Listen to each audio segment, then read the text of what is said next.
Hello मेरे प्यारे दोस्तों, कैसे हो आप सभी। एक बार फिर से आप सभी का हार्दिक स्वागत है हमारी इस यूट्यूब चैनल अजय विद्यागन में। बच्चों, आप सभी का नवोदय विद्यालय क्लास 6 का पेपर काफी नजदीक आ चुका है। ठीक है, 29 अप्रैल को आपकी परीक्षा होने वाली है। 29 अप्रैल की परीक्षा को लेकर मैं आप सभी के लिए टॉप 5 मोस्ट इंपोर्टेंट क्वेश्चन लेकर आया हूं और आप सभी को होमवर्क में भी क्वेश्चन देने वाला हूं। इतने ज्यादा हार्ड क्वेश्चन है, देखते हैं कौन कौन बच्चा कर पाता है, वीडियो को लास्ट तक देख पाता है। और जो लोग इन क्वेश्चन को कर लेंगे ना, मैं 100% लिख के देता हूं, उनका सिलेक्शन नवोदय विद्यालय में होना निश्चित है। चलिए बिना टाइम वेस्ट के इस वीडियो को शुरू करते हैं। सबसे पहले आप मेरे बारे में जान लीजिए, मैं आपका अपना अजय भैया, और इस वीडियो को आगे शुरू करते हैं। पहला हमारा क्वेश्चन है, पहला क्वेश्चन हम देखेंगे ध्यान से और एकदम बारीकी से क्वेश्चन को समझने वाले हैं, एकदम धीरे धीरे करने वाले हैं। पहला हमारा क्वेश्चन है, इसको ध्यान से हम पढ़ेंगे। भाग के एक प्रश्न में भाजक भागफल का 10 गुना है एवं शेषफल का 5 गुना है। समझिए मेरी बात को, भाग का एक प्रश्न है, कुछ भी हो सकता है, और उसमें जो भाजक है भागफल का 10 गुना है एवं शेषफल का 5 गुना है। यदि शेषफल 46 हो तो भाज्य क्या होगा। अब देखिए, ये जो क्वेश्चन है ना, इस तरीके के क्वेश्चन नवोदय विद्यालय की परीक्षा में पहले बहुत बार पूछे जा चुके हैं और अब की बार भी आएंगे। तो क्वेश्चन कैसे करेंगे, देखो यहाँ पर सबसे पहले तो हम सारी चीजें लिखेंगे ध्यान से।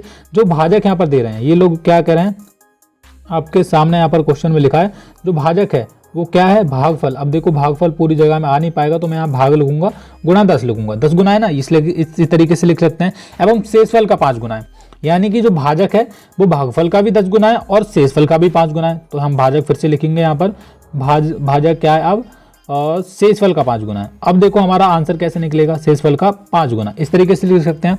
और हमारा शेषफल क्या है, यहाँ पर शेषफल है हमारा 46। तो यहाँ पर अगर हम 46 की 5 से गुणा करें तो हमारा क्या निकल आएगा, क्या निकल आएगा, भाजक निकल आएगा। तो 46 की आप 5 से गुणा करो, 46 की आप जब आप 5 से गुणा करोगे, 5 6 का 30 बचा 3, 5 6 का 20 और 3 23, 230। 230 आपका क्या आया, ये हमारा, आप बोलेंगे भैया क्या ये भाजक आ गया, भाजक क्या आ गया हमारा 230। ओके, अब भाजक बराबर हमारा यहाँ पर क्या दे रखा है, भाजक बराबर यहाँ पर भागफल गुणा 10 दे रखा है। तो भाजक 230 है। तो आगे हम करेंगे किस तरीके से करेंगे, आगे हम इस तरीके से लिख सकते हैं, हमारा भाजक कितना है 230 और यहाँ पर फार्मूला क्या था, भागफल, जो भाजक है वो भागफल का 10 गुना है, इस तरीके से तो था। तो यहाँ पर 10 0 से 0 कट जाएगा, बराबर में। तो हमारा जो 23 आया वो क्या आया, अब बोलेंगे भैया भागफल आया, हाँ बिल्कुल भागफल बिल्कुल सही आया। भागफल क्या आया हमारा 230। अब यहाँ पर हमारे पास सारी चीजें हैं, भागफल 23 आ गया और जो हमारा भाजक था वो कितना आया था बच्चों, यहाँ पर 230 आया था। ठीक है, और हमारा शेषफल कितना है, शेषफल 46 है। ओके, अब इन्होंने भाज्य पूछा है, तो भाज्य बराबर फार्मूला क्या होता है, तो भाज्य बराबर फार्मूला ये मैं पहले वो चीजें लिख लेता हूं वरना मैं भूल जाऊंगा। यहाँ पर जो हमारा शेषफल है, इस क्वेश्चन में हमारा जो शेषफल है वो कितना है 46 है और भाजक हमारा कितना आया था 230 और हमारा भागफल कितना आया था बच्चों 23।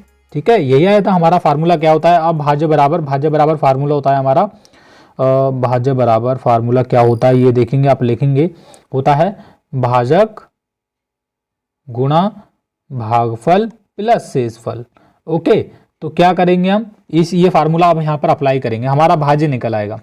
तो हमारा जो भाज्य बराबर फार्मूला क्या था, यहाँ पर हम क्या डालेंगे, सबसे पहले तो भाजक कितना था हमारा 230, उसके बाद 230 गुणा और हमारा भागफल कितना था 23 था और प्लस शेषफल। ठीक है, ये हमारा जो है फार्मूला हो गया, किसका हो गया ये फार्मूला, ये हो गया हमारा भाज्य बराबर फार्मूला। भाज्य पूछा है तो 223 की 23 से गुणा करो सबसे पहले तो 3 0 0, 3 3 9, 3 2 6 690, फिर 2 की गुणा करो 2 0 0, 2 3 6, 2 2 4, ये हमारा कितना आया, इसको आप प्लस कर लो दोनों को, 0 9 6 6 12, हाथ से लेख 5, 5290 आया। ठीक है, इन दोनों की गुणा करने पर कितना आया 5290। अब 5290 में हमें कितना प्लस करना है, 5290 प्लस जो हमारा 46 था शेषफल वो प्लस करना है, क्योंकि फार्मूला के अकॉर्डिंग हम लोग चलेंगे। 6 का 6 आ गया, 9 और 4 13 आ गया और 2 और 1 3 आ गया और 5 ये 5300 हमारा कितना आया आंसर, 5336 हमारा आंसर आ गया। ये आप देख लो कौन से ऑप्शन में है, ऑप्शन नंबर ए में है, बिल्कुल नहीं है, ऑप्शन नंबर बी में बिल्कुल नहीं, ऑप्शन नंबर सी में नहीं है, ऑप्शन नंबर डी में बिल्कुल, हाँ ऑप्शन नंबर डी में 5336 है। इस तरीके से आपको क्वेश्चन को सॉल्व करना है। दोस्तों एक छोटी सी रिक्वेस्ट है, अगर आप वीडियो देख लेते हो पर चैनल को सब्सक्राइब नहीं करते तो यार जितने भी बच्चे वीडियो देख रहे हैं प्लीज चैनल को सब्सक्राइब करो। मैं आपके लिए देखो ये वाला जो क्वेश्चन है, कितने 1/6 मिलकर 41 सही 2/3 के बराबर होते हैं। तो इस तरीके का क्वेश्चन अगर आप परीक्षा में आ जाए तो देखो, सबसे पहले तो मैं आपको बता दूं ये जो क्वेश्चन है मैं आपको होमवर्क के रूप में दे रहा हूं। वीडियो के नीचे आपको इसका कमेंट करना है क्या इसका सही उत्तर होने वाला है, ठीक है। तो जल्दी जल्दी कमेंट करो, मैं भी देखता हूँ कौन कौन बच्चे इस क्वेश्चन को सॉल्व करते हैं। तो आपको लिखना है दूसरे क्वेश्चन का ऑप्शन नंबर बी सही है, सी सही है, डी सही है, आपको बताना है। ठीक है, तो कमेंट करो बच्चों जल्दी जल्दी इस क्वेश्चन का आंसर, इस क्वेश्चन को आपको वीडियो के नीचे कमेंट करना है। आगे हम देखेंगे, अगला हमारा क्वेश्चन ये वाला है, 2/5 प्लस 3/25 माइनस 1/4 का दशमलव समतुल्य क्या है।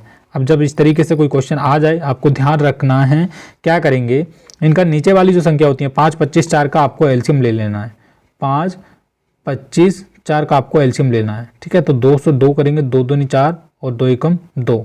उसके बाद 5 एकम 5, 5 पंजे 25 और ये 2 दूनी 4, 4 पंजे 20, 20 पंजे 100। 100 आपका क्या आया, एलसीएम आया। ठीक है, 5, 25 और 4 का एलसीएम क्या आया, 100। अब नीचे वाली संख्याओं की आपको पता है कैसे करना है।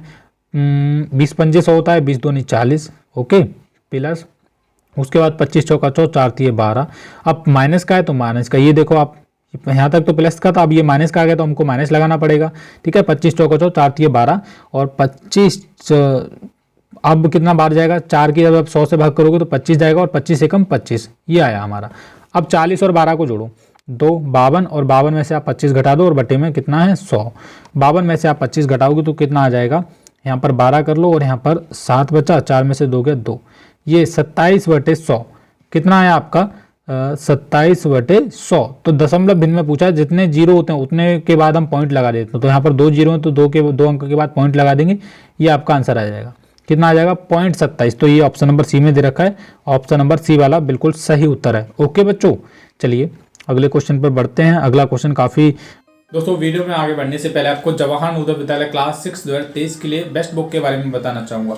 सबसे पहले तो ये एक गाइड बुक नहीं है, ये एक बुक ही है बेसिकली, पर इसमें आपको 10 सॉल्वर पेपर मिलने वाले हैं जो कि आप सभी के 2013 से लेकर 2022 के बीच में जितने भी पेपर हुए थे नवोदय विद्यालय के, उनका सॉल्वर पेपर आपको इस बुक में मिलने वाला है, जिससे आपको आइडिया होगा कि एग्जाम पिछले सालों में किस तरीके से क्वेश्चन पूछे गए थे, किस तरीके से पेपर आया था, जिससे कि आप सभी का जो पेपर होने वाला है इस बार 29 अप्रैल को, उस परीक्षा के लिए, उस पेपर के लिए आपको आइडिया होगा कि इस बार कैसा पेपर आ सकता है, किस तरीके के क्वेश्चन आ सकते हैं।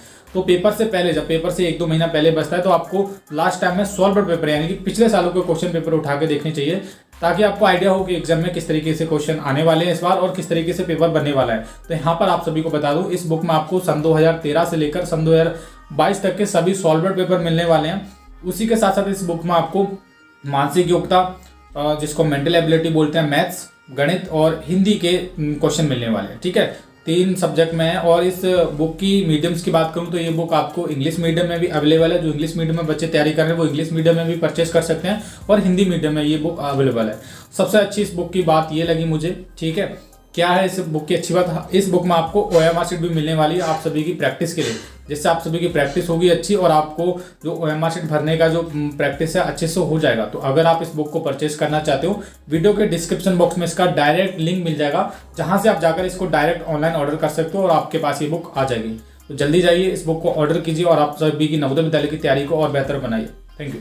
और बढ़िया ही अच्छा क्वेश्चन है, क्वेश्चन को ध्यान से पढ़ेंगे। मैं हर एक वीडियो में यही बोलता हूं कि क्वेश्चन पहले ध्यान से पढ़ो, तभी क्वेश्चन समझ आएगा और सॉल्व हो पाएगा।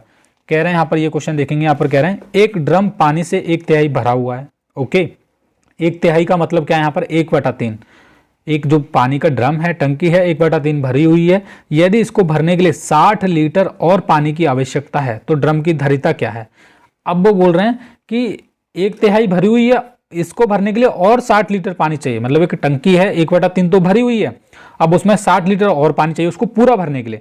तो उसमें जो उसकी जो सीमा है पानी, उसमें कितना पानी आ सकता है, धारिता का मतलब यही है कि टोटल कितना पानी आ सकता है, वो पूछा है। जब इस तरीके से क्वेश्चन आए तो आप क्या करो, सबसे पहले तो यहाँ पर याद लिखा है एक ड्रम पानी, एक जो टंकी है कितनी भरी हुई है, 1/3 भरी हुई है। अब भरी हुई है तो खाली तो पता करो पहले, खाली कितनी है। तो क्या करो, इससे ऐसे कर लेते हैं, 1/3 भरी हुई है, इसमें से आपको 1 घटा दो तो 3 एकम 3 कितना बचा। या फिर ऐसा करो, जो ऊपर वाली संख्या होती है उसमें से आप नीचे वाली ऐसे कर लिया करो। मैं आपको बता रहा हूँ 1/3 भरी हुई है, अब 1/3 में से आपको 1 माइनस कर लो, ये वाला ऊपर वाला माइनस करो, तो इसकी 3 एकम 3, 3 में से 1 घटाओ और बटे में 3, तो कितना बचा 2/3 क्या है, खाली है। खाली हमको पता करनी आ गई ना, ये नीचे वाला होता है जो 1/3, उसमें से ऊपर वाला घटा दिया करो, फिर लिख दिया करो 2/3 खाली है और 1/3 भरी हुई है। ये बात क्लियर है। अब हमारी जो भरी हुई है उससे कोई लेना देना नहीं है, खाली से हमारा लेना देना है, खाली से लेना देना है। तो क्या करो, 2/3 गुणा 60 कर लो, सीधी बात है, कुछ नहीं करना है आपने, 2/3 गुणा 60 कर लो। ओके, तो जब आप इसको करोगे तो सॉरी, ये आपको कैसे लिखना है, 2/3 बराबर 60 लीटर लिखना है, ऐसे नहीं करना है, गलत नहीं करना है, ठीक है। 2/3 बराबर 60 लीटर लिखना है। देखो खाली बराबर है 60 लीटर, 2 की आप इससे आपको काट लो क्योंकि बराबर में है। अब इस तरह के एक भी लिख सकते हैं नीचे, तो 2 अब इसकी आपसे भाग करोगे तो 2 तिया 6, ये 30, ऊपर कितना आया 30, और नीचे से ऊपर वाले की गुणा हो जाती है, तो 30 की आप 3 से गुणा करो, 30 गुणा 3, 3 0 0, 3 तिया 9, 90। ये 90 लीटर ऑप्शन नंबर बी में दे रखा है, ऑप्शन नंबर बी वाला बिल्कुल सही उत्तर है। ओके स्टूडेंट्स, चलो अगले क्वेश्चन पे बढ़ते हैं। यदि 3 संख्याओं का गुणनफल, अब देखो ये क्वेश्चन काफी इंपॉर्टेंट है बच्चों, देखेंगे इसके बाद हमारा लास्ट क्वेश्चन है, और होमवर्क में जो क्वेश्चन मैंने दिया है वो प्लीज आपको करना जरूर है, वीडियो के नीचे कमेंट करना है। यदि 3 संख्याओं का गुणनफल 6720 है, 6720 है, जिनमें से 2 संख्याओं का गुणनफल 240 है। अब जब इस तरीके से कोई क्वेश्चन आ जाए ना, तो क्या करना है, देखो यहाँ पर तीसरी संख्या पूछी गई है, तो यहाँ पर क्या करो, जितना भी 3 संख्याओं का जो गुणनफल दिया है 6720 ये दिया गया है, उसके बाद जो 2 संख्याओं का गुणनफल दिया गया है 240, वो आप लगा लो, तीसरी संख्या का ऑटोमेटिकली निकल आएगा कि तीसरी संख्या थी कौन सी।